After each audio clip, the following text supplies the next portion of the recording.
Okay, so good afternoon, everyone. My name is Nisarg, and we are into the alumni talk, and we are having Saif with us. Hey, Saif, how are you? Yeah, hi, I'm good. What about you? I'm good as well. Thank you so much for joining Saif into the alumni talk. And let's have a quick introduction about yourself. Yeah, so hello everyone. I am Saif, and I've been an alumni of DataMites, where I studied certified data scientist course, and then I got placed as associate data scientist in one of the company named IABAC, and currently it's been 1 year that I'm working in that company. All right. So, when did you take took this course, Saif? I joined this course on July 2023. Sorry, 24. Sorry, I'm wrong. 2024. All right, it's fine. Like it's 23. 1 year, right? Oh, this Yeah, is in almost. 23 July I joined. Yeah, And the so course I joined in July 23. it means like since if you have joined like in July 23, so it almost gone for like 1 year. So you recently, so when did you join the current position where you're working? I joined in 1st July 2024. 1st July No, no, not 2024. about the course I'm talking about, the company where you're working. Yeah, actually I miscalculated the thing. I joined the course as July 2023, and I joined the company in July 2024 All right. because the months are same cycle. Okay, I got it, got it. Um, Great to know about it, Saf. So how was the experience at DataMites? Yeah, the experience was good. The I just want to start from all the phases that I went through in data mines, Mm-hmm. mainly the orientation, then the course, then the internship, and then the placement. So all went very well for me in the as like a complete journey in data mines. The main thing that I liked over there is mainly the phase two, where I learned the things that I was not actually knowing about, mainly the machine learning part and the Python and all. Secondly, during the projects during my internship, there are a lot of projects that I did using Kaggle, and also some data sets suggested by the mentors over there. So yeah, it was a fun journey over there. Great to know. So, you were online or offline? I was from offline batch. You're from the offline batch, so you know much better about the DataMites ecosystem. Complete. Oh, that's great to know about it. All right, Asaf, my first understanding, or my first question, you can say, is out of all the fundamentals that you have learned, Python, machine learning, SQL, Power BI, whatever it was, what was something that has to be more focused on? As being a data scientist, in the job of data scientist, I'll say like it's more of the statistics and machine learning that's required. Yeah, but like Python is also required. But like to understand what actually data science is, like statistics and machine learning is the most important. Okay, so what current role you are in the company? I'm currently working as associate data scientist. Associate data scientist. So what's the Yeah. day-to-day thing of an associate data scientist? I mean, what kind of work we do? So mainly, if I talk about my job role, so currently I'm mainly doing work of developments, where Hmm. mostly we use Python frameworks, like Python tools, to develop something the first product of the company that I'm working on. And in that building stage only, we have to put more of the data science concepts, like the encodings, the all the feature preparation parts, generation parts, and fitting of the model. These concepts we have to apply, and then write the code based on that. So it's more of a development using the machine learning concepts. So can I say that what time most you give up to? Is it more like data science that we have learned, or it's more about the development stuff? Because I can understand this for sure that no matter what, whatever you are doing, you have to have a development kind of ecosystem. So you would be using Correct. much more tools apart from whatever we have learned, like SQL or whatever whatnot. So I'm asking if you Yes. talk about your whole work, which part has the more essence? Is this the machine learning part or is the development part? Currently, the development part. I was expecting this answer to come. And that is correct as well. So, of course, it has to be an end-to-end system and you have to take care of it. Right, that's great. And when the interview happens, what kind of questions would they ask when they are taking you as an AI ML expert? So, the company that I'm currently working on, so there I was asked mainly the question regarding the projects that I did during my internships, and mainly in that projects also the question were related to the entire flow of the project that I did, starting from EDA till the model fitting.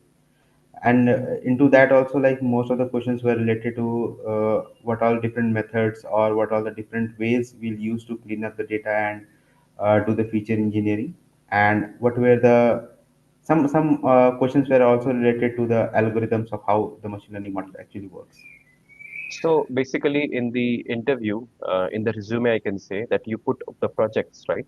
Yeah. So did you put the projects what was provided by the DataMites or something else as well? Now all the projects were like from DataMites only. Oh, so it was all the DataMites project, the capstone and client project, whatever you have done. Correct, correct. So of course, since you have put all the capstone client projects, so they were mainly focused on the machine learning part and how did you build that and all the related metrics and these kind of questions had come from it. Correct, correct. Uh, that that's understandable as well. So currently, when you are working, you are working on what kind of tools? Tools like mainly the technology is Python, and if I can say like with that we use different modules or libraries. Currently we are using scikit-learns, category encoders, then more of we are also using some of, I can say we have built our own neural networks that is generally like what is being done. Okay, so it's like whatever we have learned, basically we are using it over here, right? Correct. And like apart from what I learned from DataMites, like one new thing that I learned is basically the plots thing. We are using the Plotly library for the plots. But like generally we learned about the Matplotlib and Seaborn. Seaborn. That's okay. That's fairly fine. There are a lot many libraries that comes depends upon that. Okay, so when you were learning data science from DataMites, at that time, were you working somewhere? No, no, no, I was not working.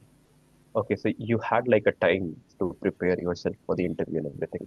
So with that perspective, I want to know that how did you prepare yourself? I mean, I get a lot of questions from people that though they are not working, they just have like 2 hours of session or 3 hours, 4 hours, depending upon.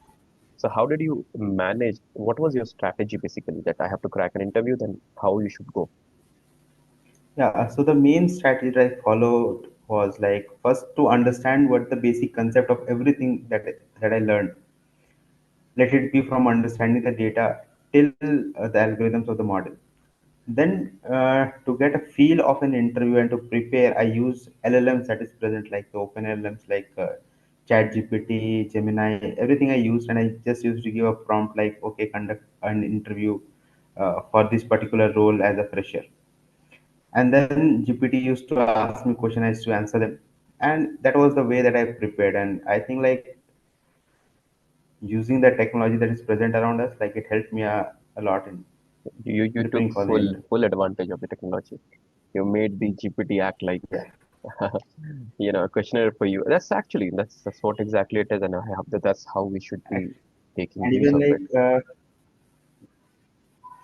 like there were a few, not few, I'll say like 30% of the questions that I faced during the interviews that I gave to different companies were from the were like asked from GPT. GPT itself.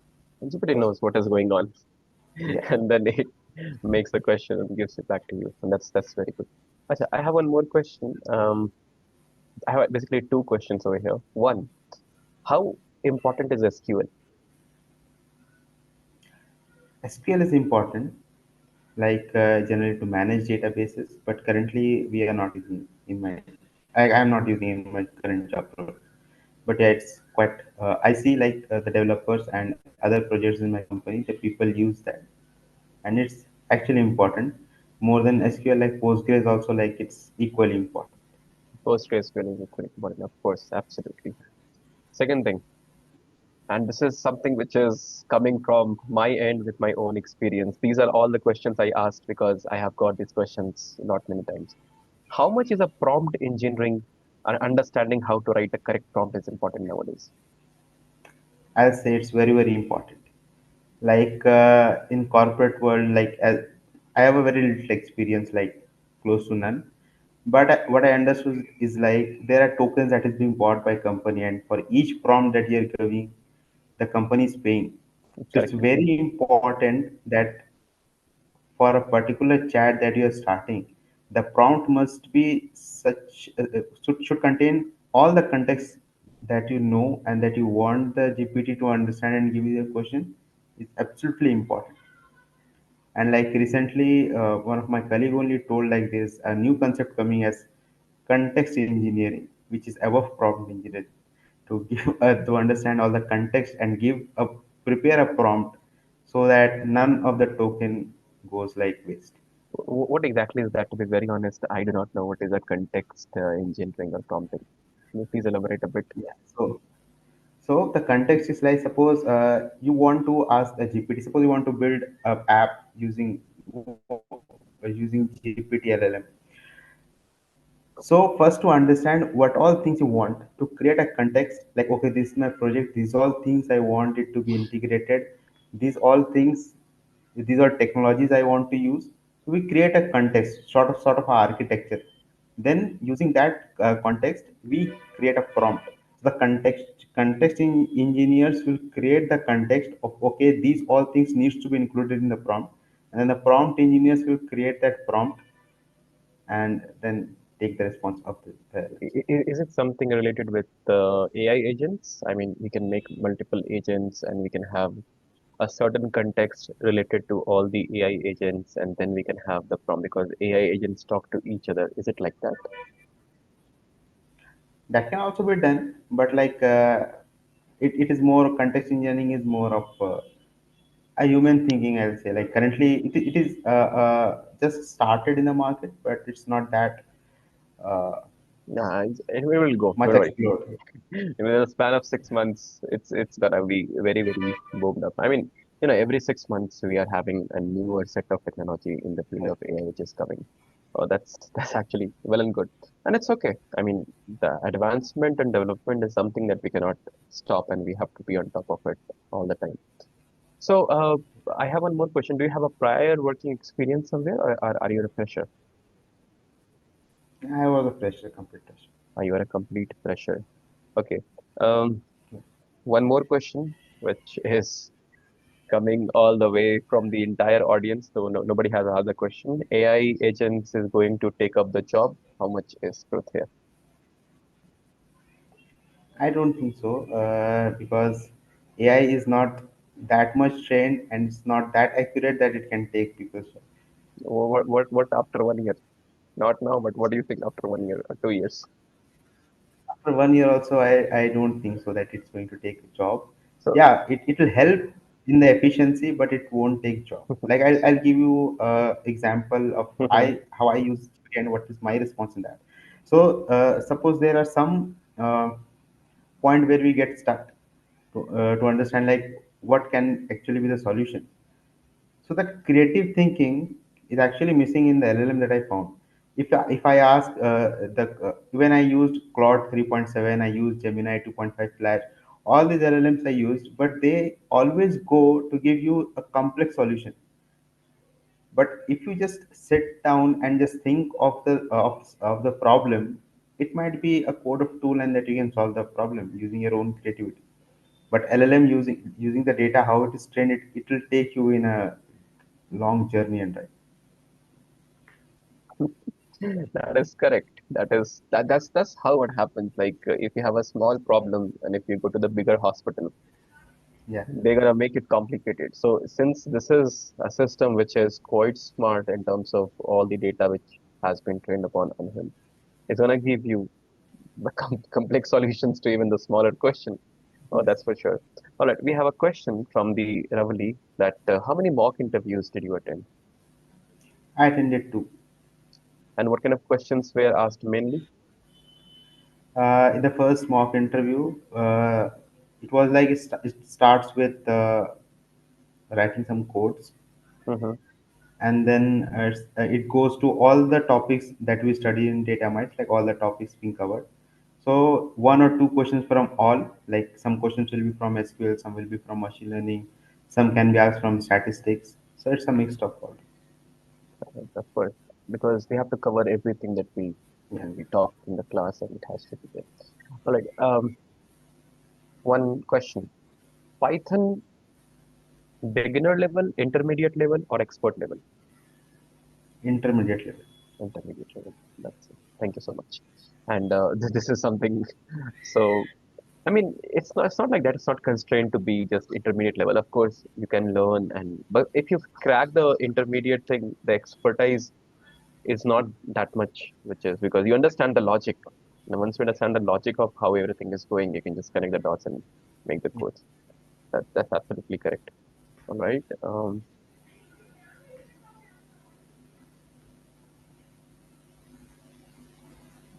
All right.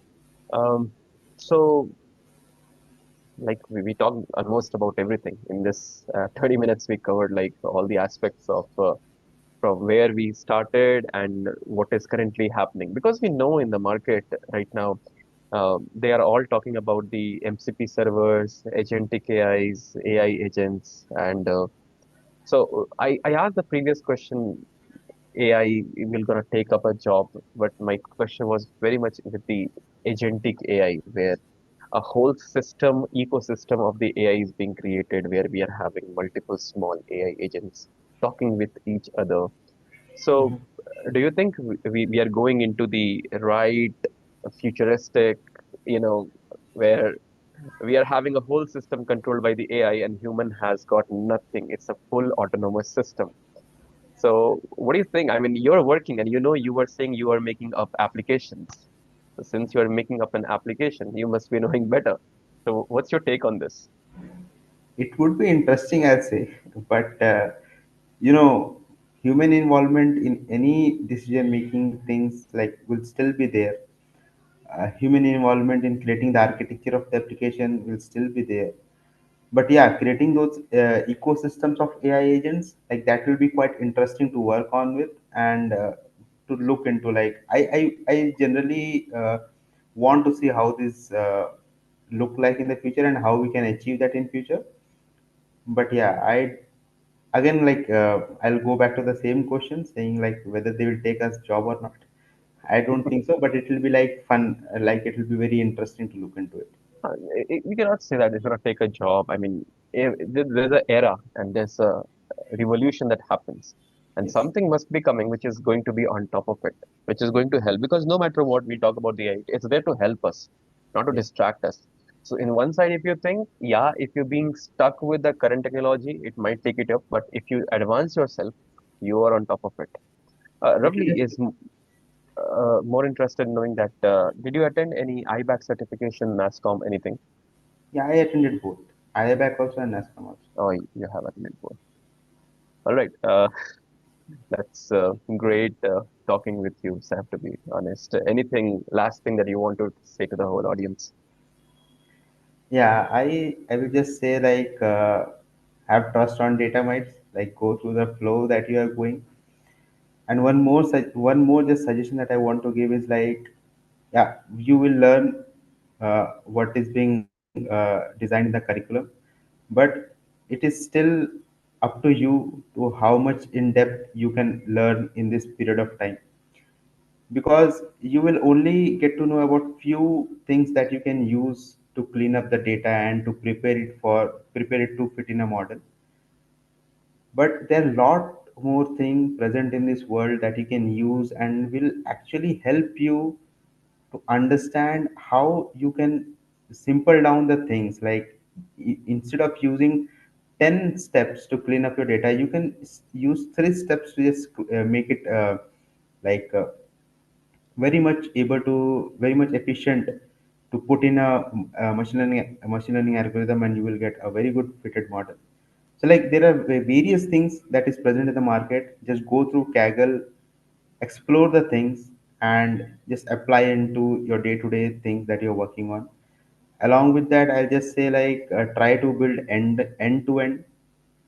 And it's very, I think like what I feel is like, even what I didn't learn in that my studying phase in data mites is like Docker is a bit important, that I just want to suggest. It's quite important nowadays, so you can just add it into your resume, so it will help you in like getting out of the box. You That's what just I said just what I wanted to hear. Docker is something which is, and yeah, we have like podmans and everything. People have said that there's an end of Docker, but there's not an end of Docker. no, okay. You can have multiple applications built on top of it, but Docker is something which is very, very essential as well. All right, Saf, it was really nice talking with you. Let me ask the team. Team, do we have any questions? No questions from LinkedIn and YouTube, and I hope we have answered all the questions in here as well. And we're not getting calls attending the mock. So Ravli has a question that I've been attending the mock interviews and keeping my profiles here and there. See, that's for sure, Ravli. Jobs are there. We need to segregate the certain things in certain way in terms of the profiling that you have made. And of course, there is a pack team. So we need to put like sometimes what happens that if your resume is not getting selected, we need to like what Sap said that you need to put some technologies which is currently going on in the market. We need to try to put some LLM or agentic AI, or let's say some put some Docker, learn about it, make it more and more stronger, because the more stronger is your portfolio, the better chance of you're getting selected. So that's the first thing that we need to understand, that what exactly is going on. If my resume is 75%, how do I make it 100%? What things we have to learn as well. Agree with me, right, sir? Yeah, yeah, obviously, All right. 100%. All right, then that's all from my side and from the staff side as well. We'll meet in the next alumni talk. Thank you so much, sir, for being here. Thank